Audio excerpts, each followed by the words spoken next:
All right, good morning everyone. Thank you very much for tuning in to episode 4 of our webinar series looking at the long-term impacts of COVID-19 on future cities. And today I'm joined by Tom Goodall, partner of Argent, Sylvana Young, design partner at Young, John Reid, delivery director for Meridan Waters, and Mark Woodrow, founder and MD of Packaged Living. And I'll start by saying just a quick thank you. Thank you to everyone who has registered, part of the audience.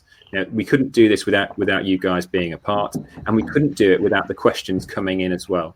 I had over 300 questions I had to sift through yesterday, and I've tried my best to pick out the ones that I thought were most telling, the ones that were going to sort of put these guys on the spot as best they can, but also within the themes to try and make sure we are responding to the best we can to your questions.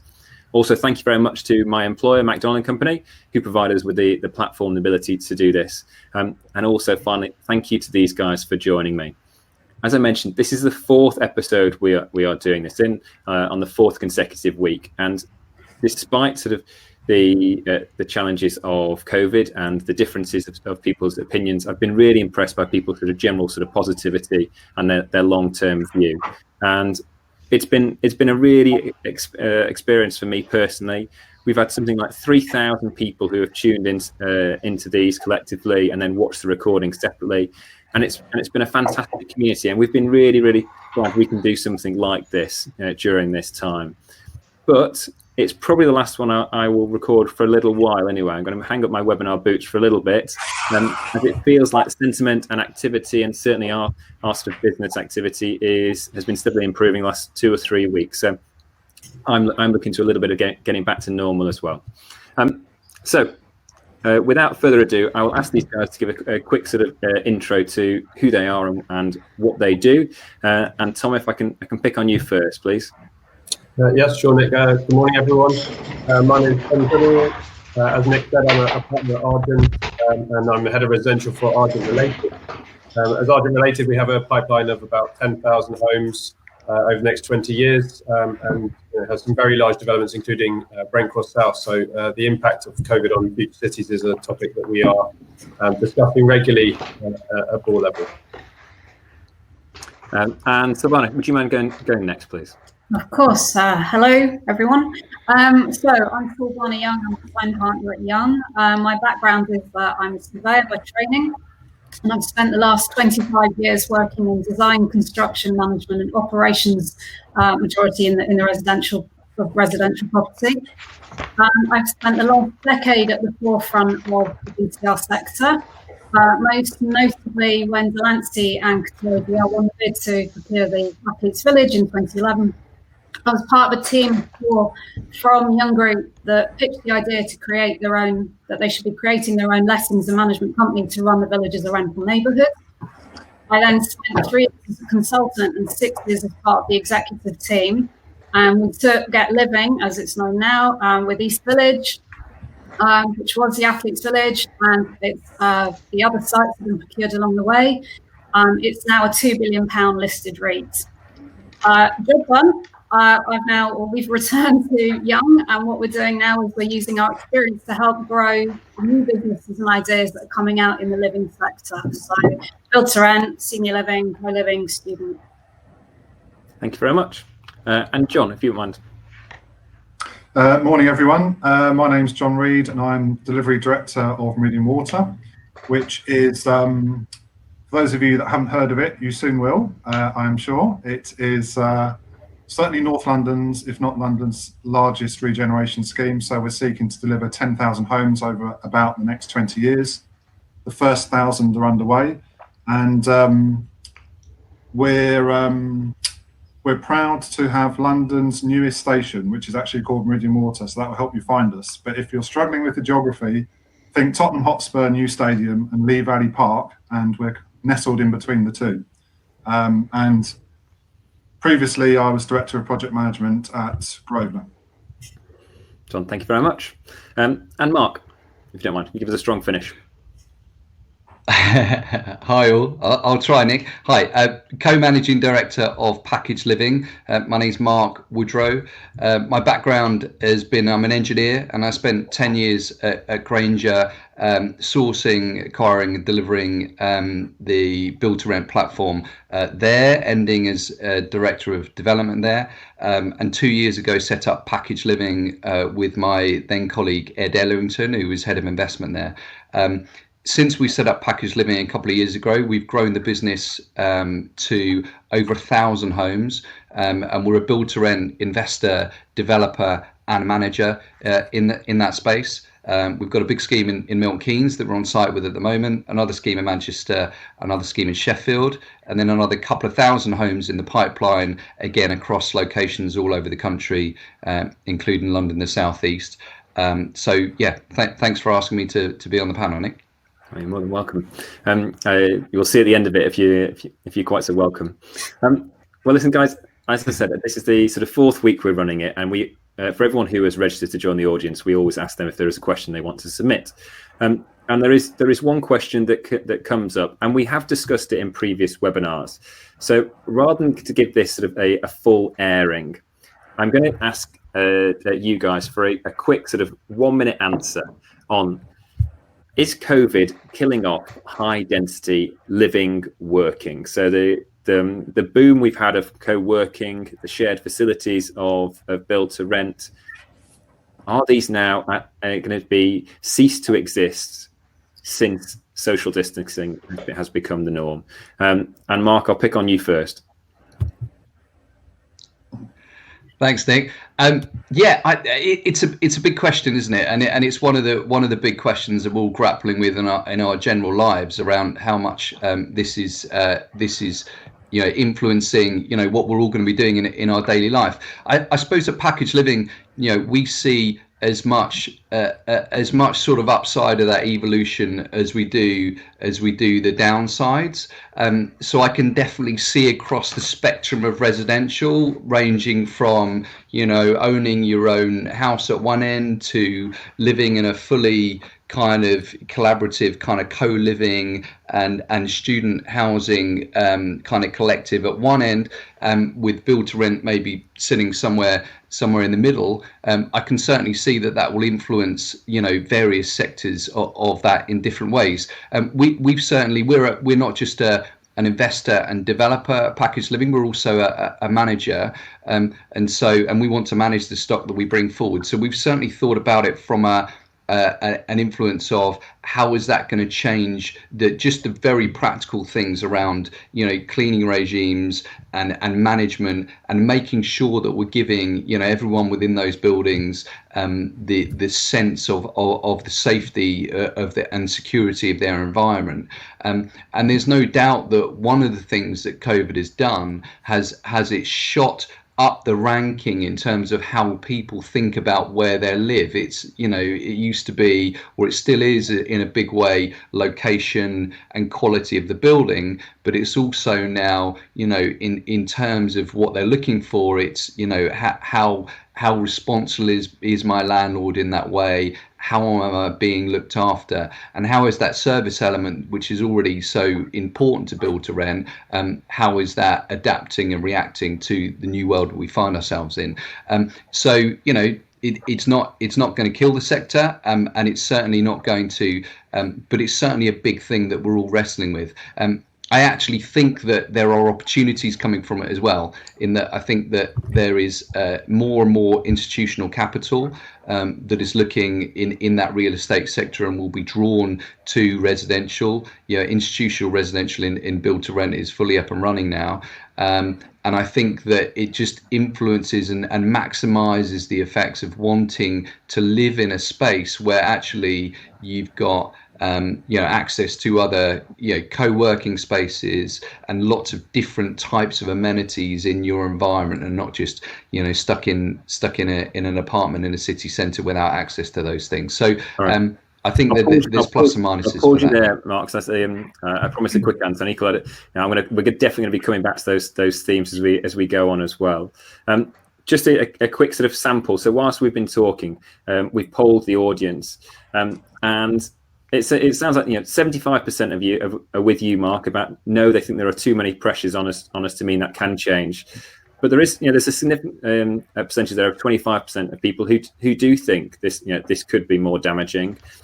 And to those guys in that 25, during this conversation, if you're happy to break cover, stick it into the chat as to why you think that might be, and I'll be able then to make sure we can potentially sort of come back to some of those comments as well.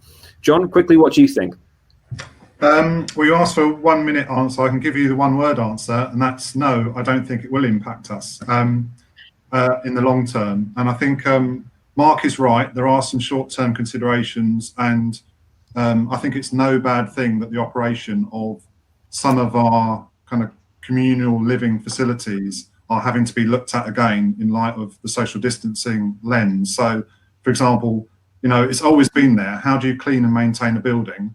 If the spaces are really tight and really small, you're going to find that difficult. But now there's a short-term added pressure that if they're particularly tight, it causes, a human interaction issue as well. But over time, that will go away. But I hope that it will bring on board some better design and some better solutions to some of the problems that we already have. But fundamentally, the long-term outlook for build to rent is strong, if not stronger than it was before.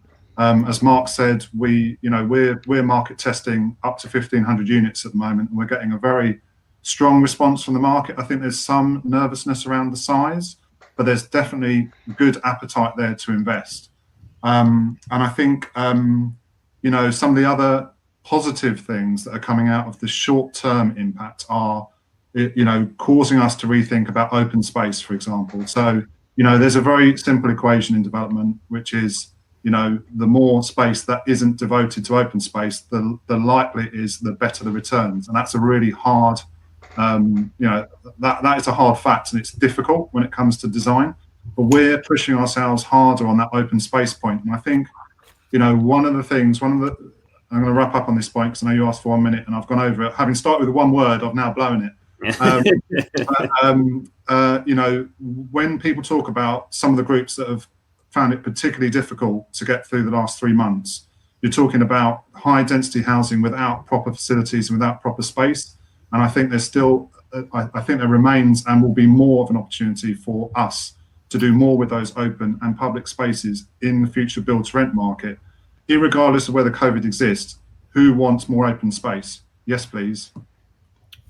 Sylvana, what do you think? As one of the sort of young and then sort of get living, one of the sort of the first sort of build to rent sort of providers, what does this mean for build to rent? I it's always more fun when there's a little bit of debate, but I completely agree. I think it's the reverse of your question. Yes, I think I'm not going to repeat everything that John and Mark has said because they've said it very well, but essentially what these providers are is a community and a sense of belonging.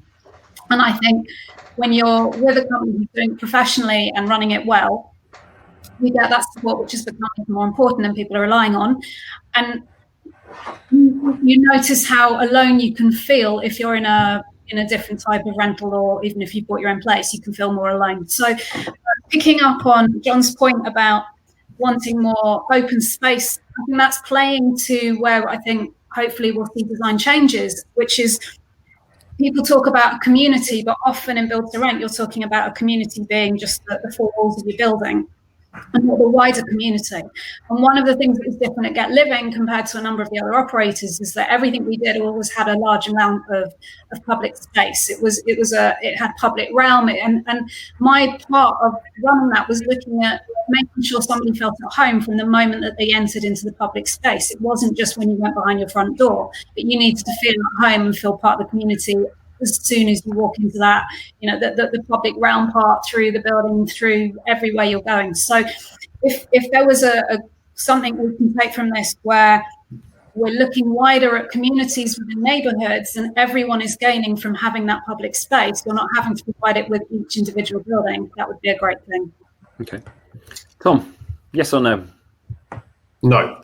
So, but for slightly different reasons. So I think, the first thing to say is that the premise of this question is around the shared facilities. I think actually, if we're saying that the all office space is dead and everyone's going to work from home in their own house, because actually, clearly there's far more risk of interactions by leaving your front door, getting on a tube, going to your office space, working for a whole day and coming back, rather than walking downstairs into a communal working space. So clearly it's going to affect some short-term management practices, and I think hopefully it will prepare us for when inevitably there is a second pandemic of some description in the future, and I think the world learns a lot from that, hopefully. I would take a little bit of disagreement with some of the stuff John said, actually. Sorry, John. So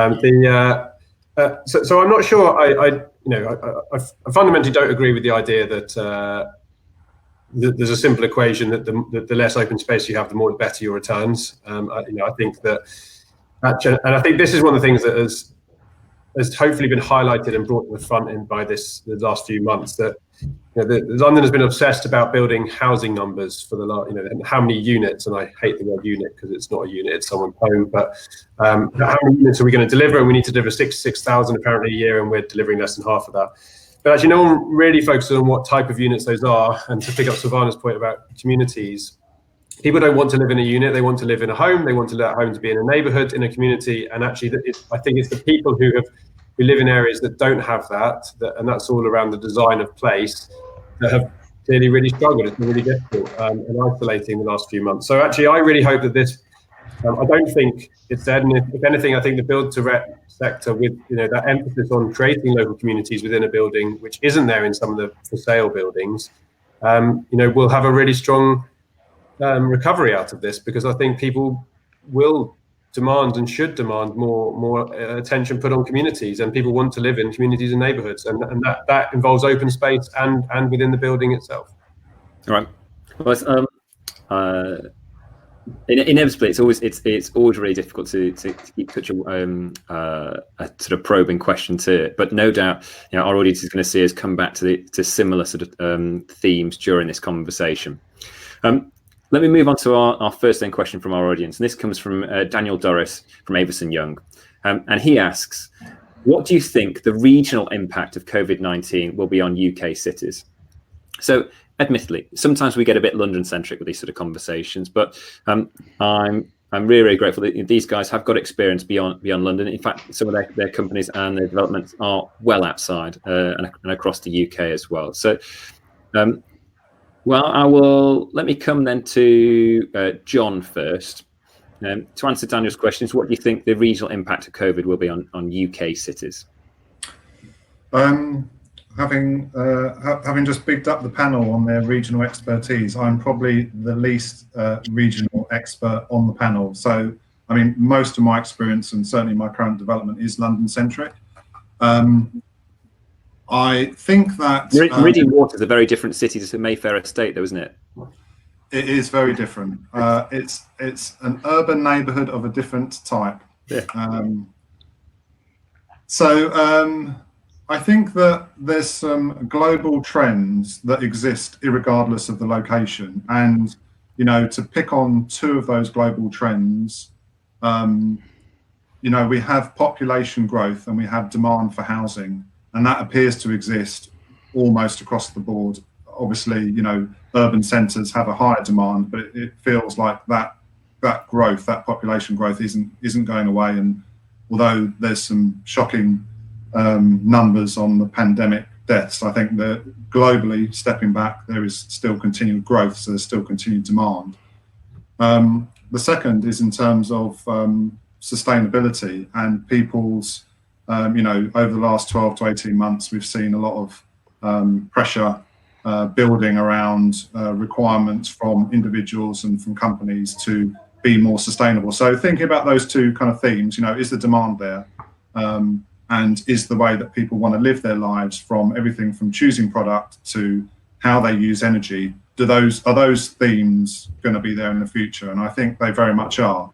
And so therefore, back to the question of how that's going to impact regionally, I think we will continue to see more build to rent development required across the board. I think that again, sorry to focus on London, but the London plan is being really clear about sustainable development and requiring more growth. And I think other people in the panel will be far more expert than me. I think that is a pattern that's been replicated across the UK. I think there is an interesting dimension in terms of, will people feel the need to travel, and what will travel look like? And so will regional centres perhaps benefit more post-COVID as a result of certainly needing and wanting more facilities and more housing outside of the big centres? And I think that could be interesting.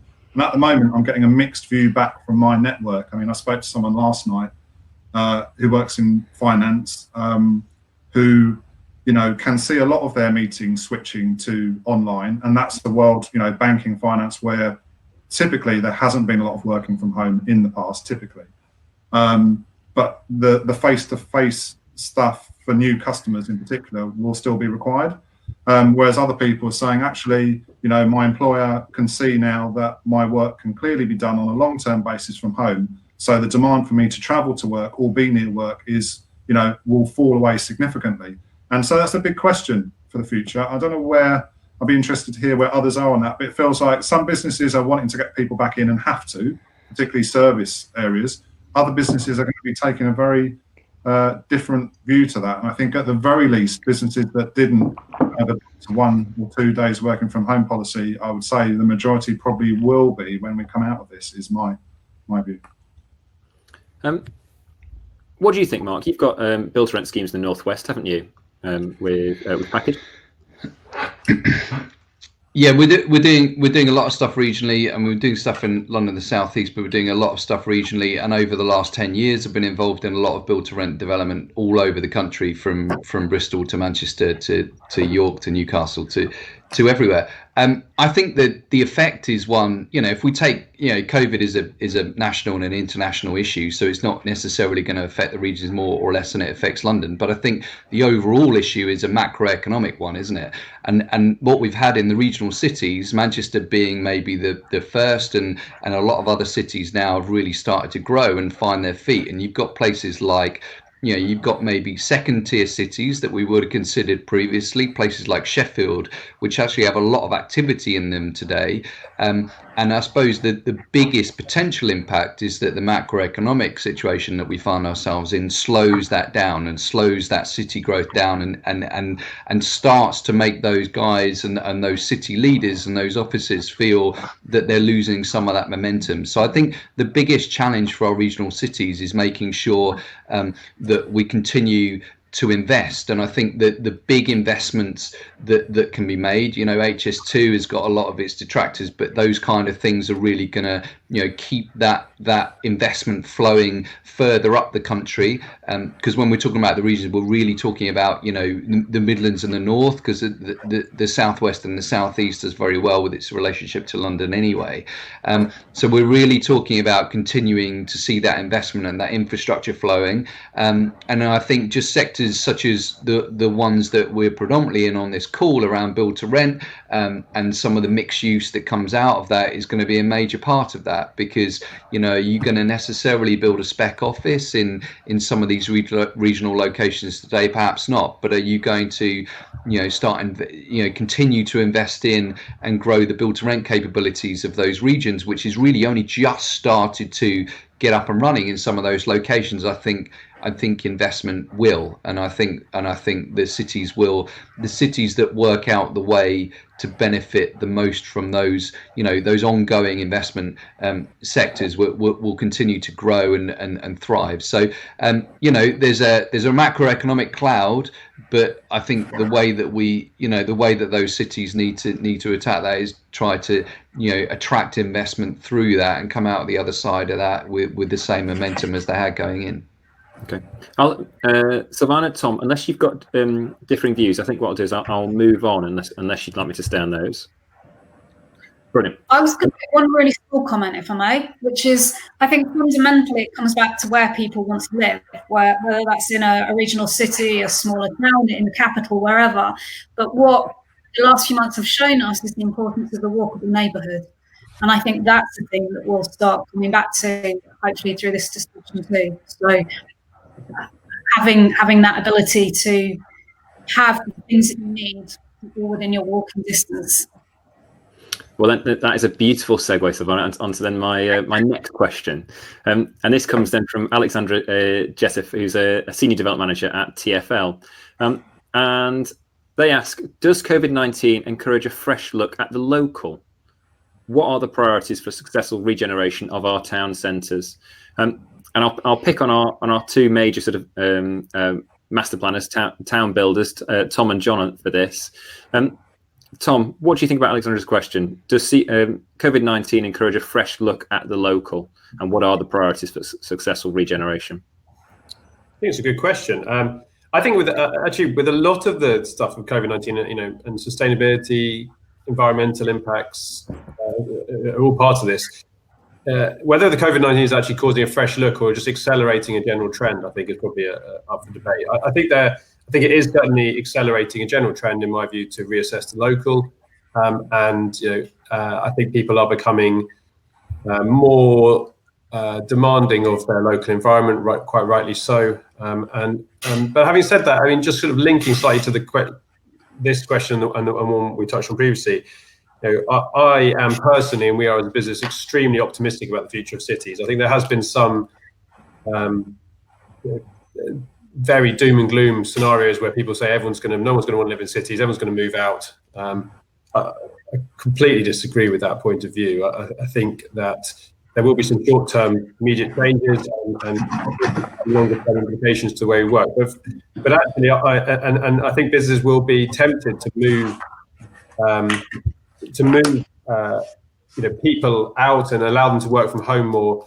And I would warn against that in some ways. And I think this is about that kind of move to local. I think people don't want to be totally remote. Those businesses that do focus on a more local face-to-face type interaction, I think will survive and thrive better. You can force business through remotely, but you can't create relationships. And that's the same with the local kind of neighbourhood point. And that's why looking at the local retailers and the local amenities and the local community is really important, because it's that forges strength in communities. And I think that's the same with business. I think that actually companies that push too hard to push all their staff remotely to save costs in the short term on office space perhaps would be rather short-sighted, and will in the long term will lose out to those who continue to focus on personal relationships and local interaction.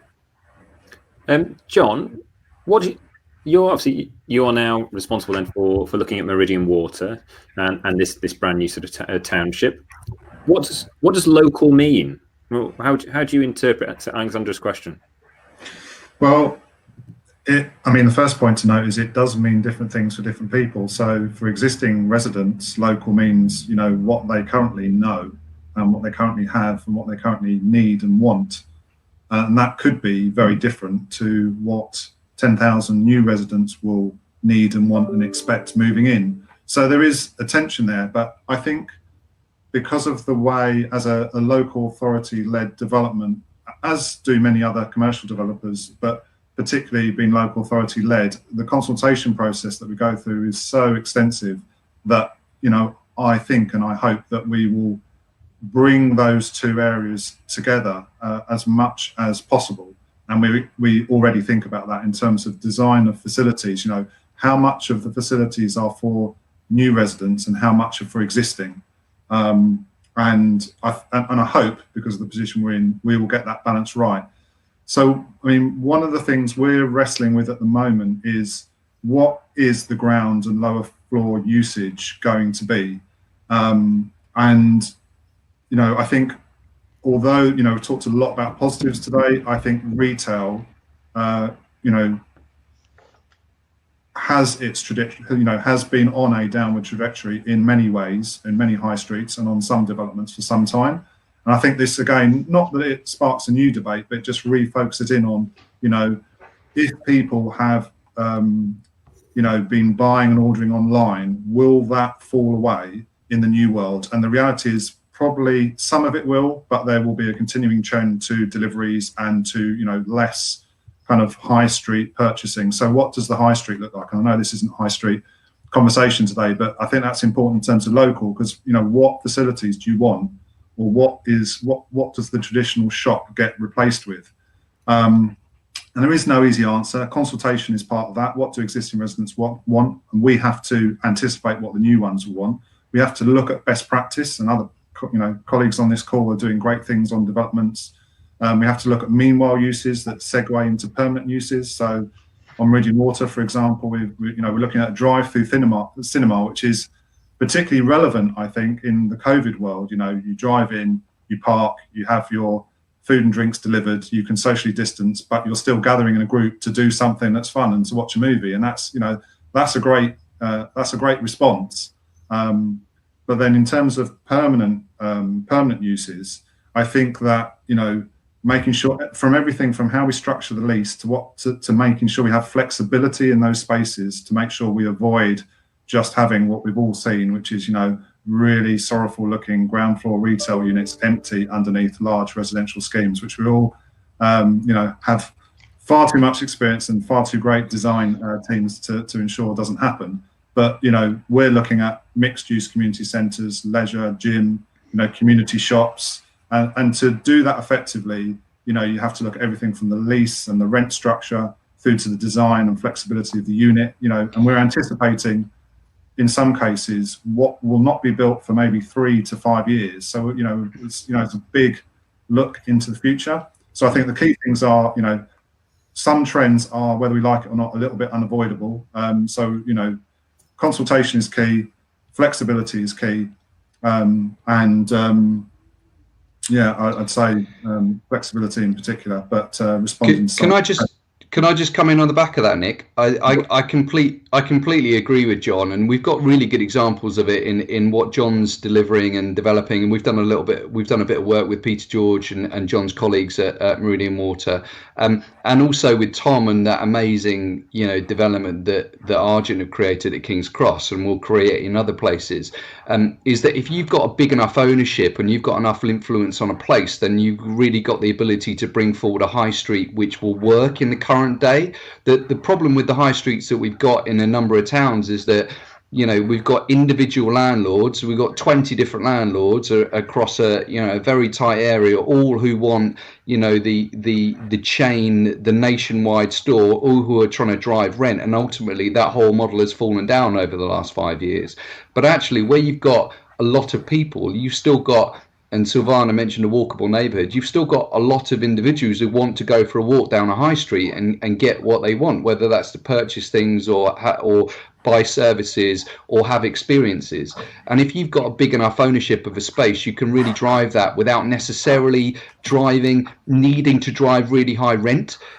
So within a build to rent environment, when we're bringing forward sort of 500 apartments in a regional setting, the ground floor spaces actually represent such a small amount of the overall income that you don't have to concentrate just on, I need to get, the best covenant Starbucks in my unit. You can actually concentrate on, because this is all about the value that's adding to the couple of hundred apartments above it. I don't need to concentrate on driving as much rent out of the unit. What I can actually concentrate on is who is the best independent coffee shop, who's the best quirky hairdresser in the location, and can I bring them into the development and really make an interesting high street. So that's somewhere, and big new developments with a critical mass, like some of the stuff that the guys and us at Package Living are delivering. That's a way in which we're going to create new types of high streets which are actually going to be really interesting for the customer. Okay. I think to add on to that, we did exactly the same at Get Living. So in East Village, we had 30 retail units. Yeah. And it was phenomenal that we had 64 acres and 7,500 people living in the community there. And the biggest thing always had coming through to us was what kind of retailers they wanted to see in those units. And you had Westfield on the doorstep.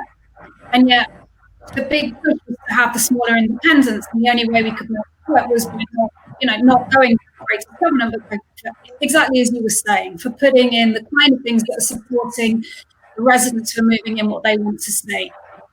But I think the challenge now is looking at the high street as it exists today, when it's not in a single ownership, and how we pull that together. And I think what I've seen personally is is a resurgence in the support of the local retailers on the high streets, who, what COVID has done is it's brought communities together, and it's brought people together who aren't living in these build to rent schemes. And I think that's what we need to learn and we need to play off, so that we can actually reinvigorate those retailers and support them at a time where it is very tricky. But if they can innovate and they can start coming up with ways of making it work, then we need to be there to support it, so that we won't feel the death of the high street. Yeah, Nick, can I touch that very quickly? So I agree that I just pause you one second, because what I'd like to do is bring the audience into this. And we've been talking about local, we've been talking about neighbourhoods and sort of high streets. If we, this might be a big assumption, but if we assume the office spaces are going to stay the same, what I would like to be able to do is whilst we continue our discussion, is ask our audience, do they think they will stomach a longer commute if they need to travel into an office less? And I think that's, we can, subject to how these guys sort of handle that question, I think this might have quite a significant impact to house prices. Sorry, Tom, go ahead. Not at all.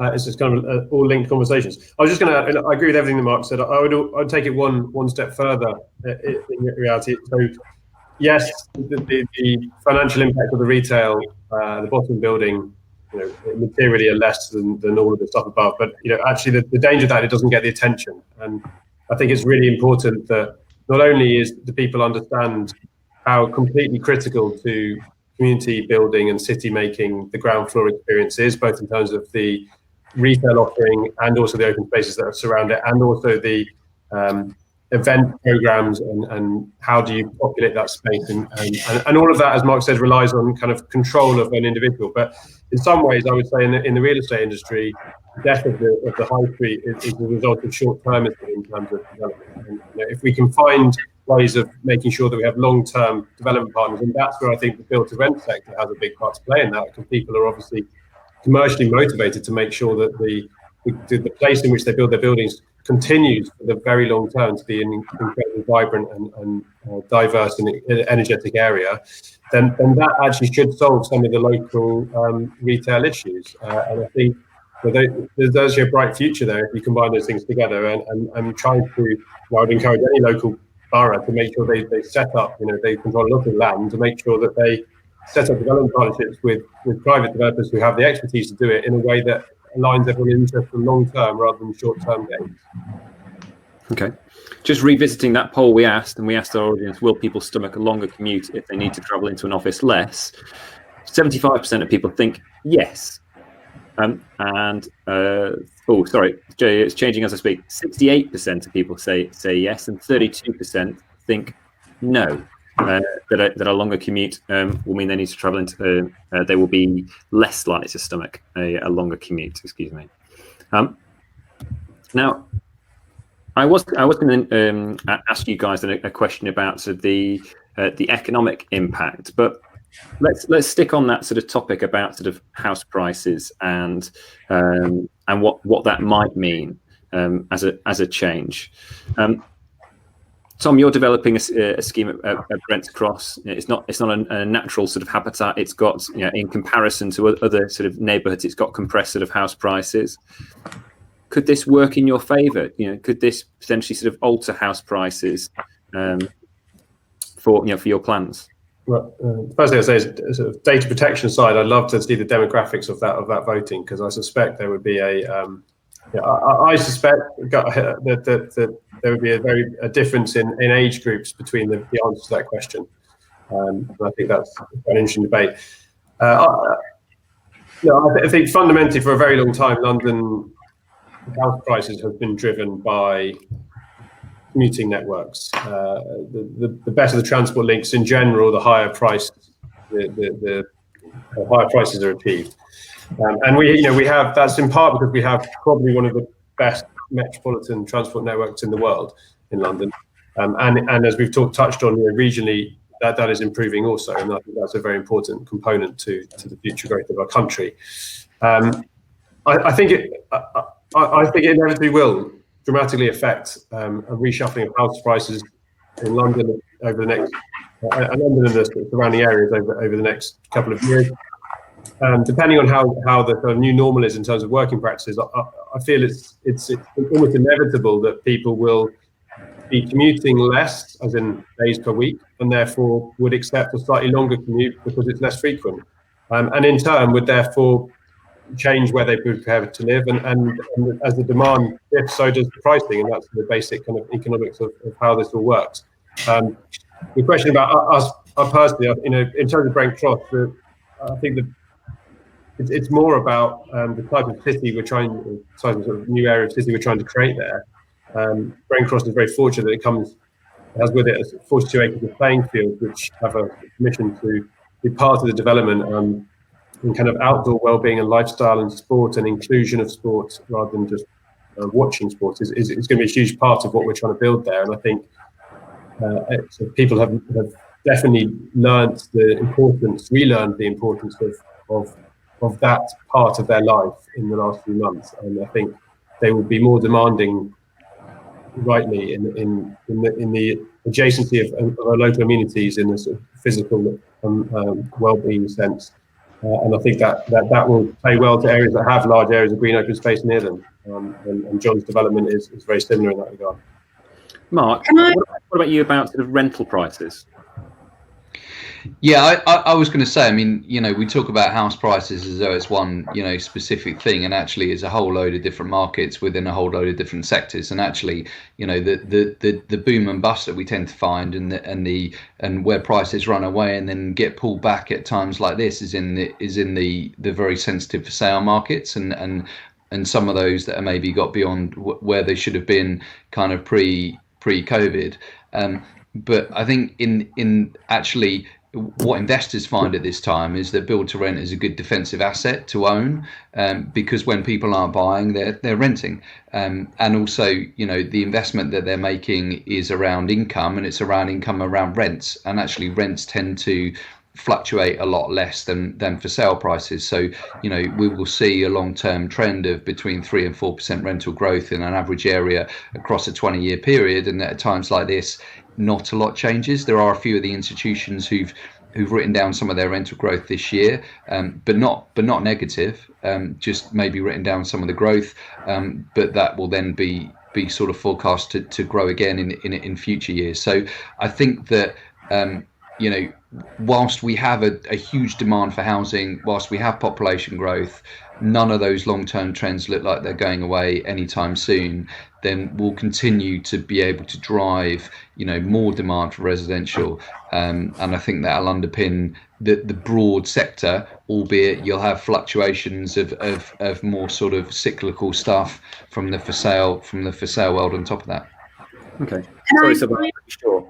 So there are many reasons why people choose to rent. There's flexibility it provides, if people have got uncertainty in their employment or whatever, or if it's to simplify commuting. There's an affordability part that has to play a part there. But one of the things I think we're kind of missing is there are a number of people who won't be able to go into work less. All the key workers, the doctors, the nurses, the people who do, the local teachers, all the people who do all that support work. They need to be closer to where, that I think to me is a key thing that we've learned from this is again, I'm coming back to that walkable neighbourhood. I think access to mortgages are going to be difficult in the short term. I think the rental values are going right down, so it's going to make it less affordable for people, even if they are looking further out. And I think when you look sort of generically at investors looking at build to rent, if they're holding retail, their rent collection is probably around less than half of the rent collecting at the moment, and offices are doing a bit better, but not much better. With build to rent, everyone is reporting they're collecting about 95% of their rent at the moment. So it's resilient as a business, and it's a strong positive. Okay, interesting. What I'm going to ask a question now to Sylvana and John, but just to our audience as we approach the final sort of quarter of this session. If there is a question you want us to answer, there is a section that I prefer to use, the Q&A section. And if you put any questions there, as an audience, you then get the option to upvote a question you particularly like the look of. And then for me in particular, that will tell me the hottest question that I need to get to our panelists. So Next question, and I'll go to John first, and then Sylvana second with this. With the economic impact of COVID-19, how are we going to build the much-needed new towns, homes, and infrastructure? And this comes from Damien Cross, Programme Director for Bolton Council. So with the economic impact, how are we going to build the much-needed new homes and towns and infrastructure? John, I'll pick on you first. Thank you. I think this is a great question. For me, it kind of splits into two parts. One is the finance, how we're going to make the funding available to ensure that the wheels keep moving. And then the other is the operational. Are companies and businesses going to be able to respond short term in light of, COVID and social distancing, and then longer term, in terms of their funding and resourcing and all the rest of it. So starting with the first one, the financial, I think I've been encouraged. I know the government aren't covered in glory in everyone's opinion, for their response to COVID. But one thing that I think the Treasury and the Chancellor has responded well to so far is the injection into businesses and individuals to ensure that, that certainly, in terms of the furlough scheme, that the wheels keep moving. I know it doesn't cover everyone, but I think it's been a far more positive response than it could have been. So I hope that the government continue a very positive, proactive policy to investment in the broadest possible sense. So, at Meridian Water, we benefit from housing infrastructure funding, so over 150 million of government-backed funding to release development. So at a policy level, I hope that the government continue to make that funding available, and we should not underestimate how challenging that is going to be when this year alone, 300 billion has already been earmarked, or has already been spent or earmarked to be spent in terms of responding to COVID. And to put that into context, that is double the financial crisis that we suffered about a decade ago. That's double already, and that's just for this year. So it's unprecedented in terms of the investment the government's already made or has to make before it gets on to other things. But I hope the response is that we continue to make further investments in infrastructure, in policy, in funds and funding for developments. That's the first point. And then, of course, banks and investors have their part to play, but the banks are very closely related to policy. So we've already talked a little about investor appetite, and it's good to see that's there. But I hope the government policy underpins banks being able to continue lending, and also their own policy of promoting and acting as a catalyst for large development and regeneration. So I think that's the policy piece. The second piece around the operation, I've been really encouraged on how the industry has responded in terms of delivering, physical infrastructure. So take the Nightingale hospitals as examples. Our industry has such a bad reputation for mobilising, getting things done, getting it done collaboratively, getting it done on time. And, let's pick on the Manchester hospital, because it's one that I happened to read something on the other day. Two contractors, I think it was McAlpine and Kia, don't normally work together, came together, and within 2 weeks transformed and built a 1,000 bed plus hospital. So I think the industry has demonstrated that it can collaborate, it can respond, it can partner and resource a response. So, and I'll just give the Construction Leadership Council a mention as well, in terms of every day the government wasn't getting in place policy in terms of how were sites and how were contractors and builders going to operate, they were trying to do it. So I'm optimistic that the industry will respond, because it's shown that it can and it will, to the operational side of the delivery. And I think there are some challenges on big sites where there's close proximity, particularly short term. But I'm encouraged that what we're seeing at the moment on projects that we're tendering and people that we're speaking to is that contractors generally are saying, we have systems and we have approaches that allow us to continue to deliver. And I'm very proud of what the country has already delivered. So, yeah, policy side, government needs to continue investment, and it needs to be really proactive and strong with that. Delivery side, I think the industry's done a great job so far, and it just needs to continue with that. Sylvana, do you have a view on this? I do. So, obviously we've got to get general economic confidence and need that to return. But I think if councils are trying to attract investment into their area, then they need to do everything they can to make their area appealing. So there is mixed reputations across the UK around different boroughs and how inviting and user-friendly they are to planning and development. So, there are some areas that people avoid or don't avoid, but they're much, much harder. You have to take a bigger deep breath before you go and invest into those areas. And other areas where you'll be met with a welcoming face and a proactive attitude to try and get it through. I think there needs to be a realization that build to rent can play a really big part in achieving the target of new homes that need to be delivered each year. And I think there needs to be an understanding within the planning that there is a big affordability viability that is it's a real concern for build to rent, which is a very different model to build for sale. So I think there probably needs to be more special advisors who've worked in build to rent to help planners to understand how these things operate, so that they can understand the difference in viability models to get build to rent to play that bigger role in helping them deliver the homes they need. Okay. And then Tom and Mark, I'm going to ask you a similar question, and this comes from Neil McGregor, who's the MD of Savills in Vietnam. And Tom, I'll pick on you first. How will the sources and structuring of funding for infrastructure change post-COVID?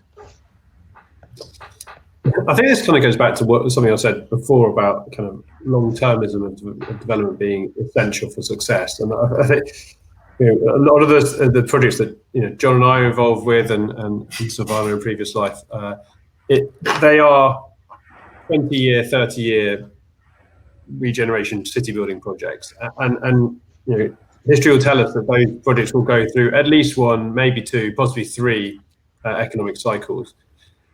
So the one thing that is pretty much certain in those projects is that they will experience a recession of some description during the process. So I guess the point I'm trying to make is that it isn't really about short-term planning, other than being more about being resilient and understanding that your long-term goals outweigh the short-term uncertainties. And I think clearly partnering as Sylvana touched on, partnering with local authorities to align interests is very important. We've had some great success with Homes England recently at Brent Cross in terms of injecting that seed capital that helps push these schemes forward and gets them off the ground, and allows them to lay the foundations of kind of long-term city building. Could Brent's Cross succeed without that? No. It's £148 million of funding that essentially allows us to. It could be built, but it would be built very much more piecemeal. And I think that actually the real success of these places relies on kind of substantial scale of development and long-term thinking, which these kind of facilities unlock and allow, and we're very grateful to be able to tap into that and be able to kind of work in partnership with numerous London bodies around that. And I think that's the same anywhere in the country. I think it does require collaboration and cooperation to understand what the long-term goals are, articulate those clearly, and be prepared for a rocky road as you go, because these are very challenging developments to be involved with. Mark, have you got a view on sources and structuring for funding for infrastructure post-COVID? Yeah, I agree with all the stuff that Tom said. I think in where we are right now, we tend to focus on the current and the near future. That currently there probably is a magic money tree from the government. They're just throwing everything at it and they're trying to find solutions. And actually, the national budgeting's gone out the window. But if we look at when we regroup, and hopefully we're through COVID and we start to regroup, I think there's going to be a new focus on which are the major infrastructure projects that they can afford and which are going to come forward. I do think we're going to have to push the national ones forward. At a local level, there's going to have to be some innovative ways to find that as well. So, I give an example of Piccadilly East, where we're delivering 350 homes into a master plan, which is actually driven by a collaboration agreement between not just the council are involved, so Manchester City are involved, but also the 6 developers on that plot.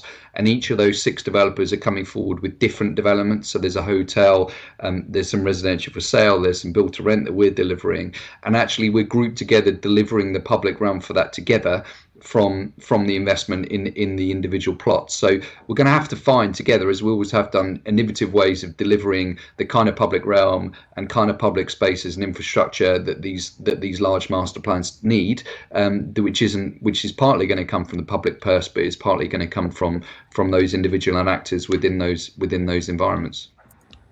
Okay, I've opened up the Q&A section here, and Rog Mander has asked a question. COVID will have a considerable impact on unemployment, and particularly youth unemployment. How will schemes such as Meridan Water and Brents Cross South support future jobs aside from the ones in construction? Well, John, seeing as it's your scheme first, I'll pick on you first. How can you play a role in that? Is that your responsibility? Well, Tom actually put his hand up, but you've come. He seems keen to answer, but it's certainly, as a local authority-led regeneration, it's certainly something that we take very seriously, and a lot of time and effort is spent on. Examples. The first phase of work that's underway will have a skills academy on it, so that's something that we've required the developer to provide. It basically ensures that a physical space and a contract with a provider to train local apprentices is provided on site, and that happens before the development starts. And the intention is that scales up with the development as more and more plots come underway. I think it's very high on the agenda for us, and that's just one initiative. I mean, as you'd expect, there's kind of requirements to use local suppliers. We have some informal, less formal arrangements. So we have part of the site is an industrial site, and those industrial units, we've taken the time to find out what they do and who's in them. One of the units, for example, is a maker space. So it provides workshops and benches and machinery, and a number of individuals make things in that space.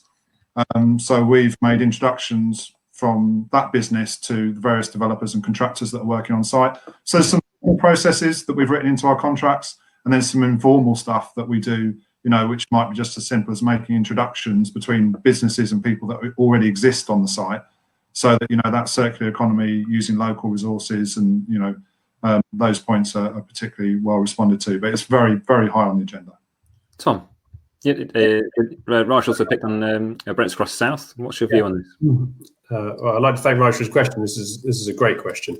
And to your question, Nick, about is this our responsibility? It is absolutely 100% our responsibility to deal with and to the best we can. And the reason why I put my hand up is because we have talked about this a lot as a group at Argent, and I think it's one of the areas that we don't think we've been as successful as we could have been at King's Cross. We have a raft of things that we've tried there. We have a construction skills centre, we have a local employment centre, which has placed thousands of people in jobs. But one of the biggest issues is actually comes back to housing. And I think Roger's question specifically said away from construction, because I think all too often this is dealt with in terms of Section 106 obligations to have a certain number of apprentices from the local area, which is great, but it's clearly not the only answer.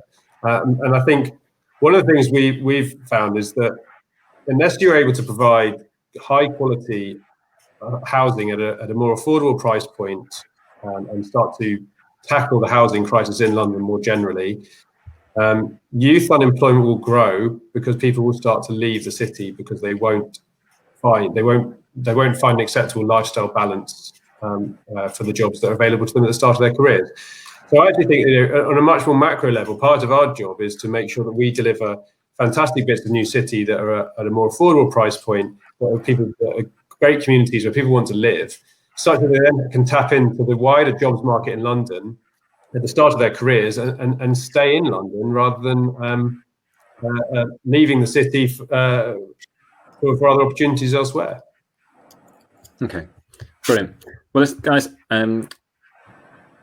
I promised to take this to maximum for an hour, and we are fast approaching that. So let me start off by saying thank you very much to our panel, Tom, Sylvana, John, and Mark. Thank you very much to our audience. And as I said at the outset, as much as these guys have given up their time, the conversation is driven by your questions, and it wouldn't be the same without the quality of those questions coming in as well. And then once more, thank you very much to my employer, Macdonald Company, for providing us with the platform able to do just this.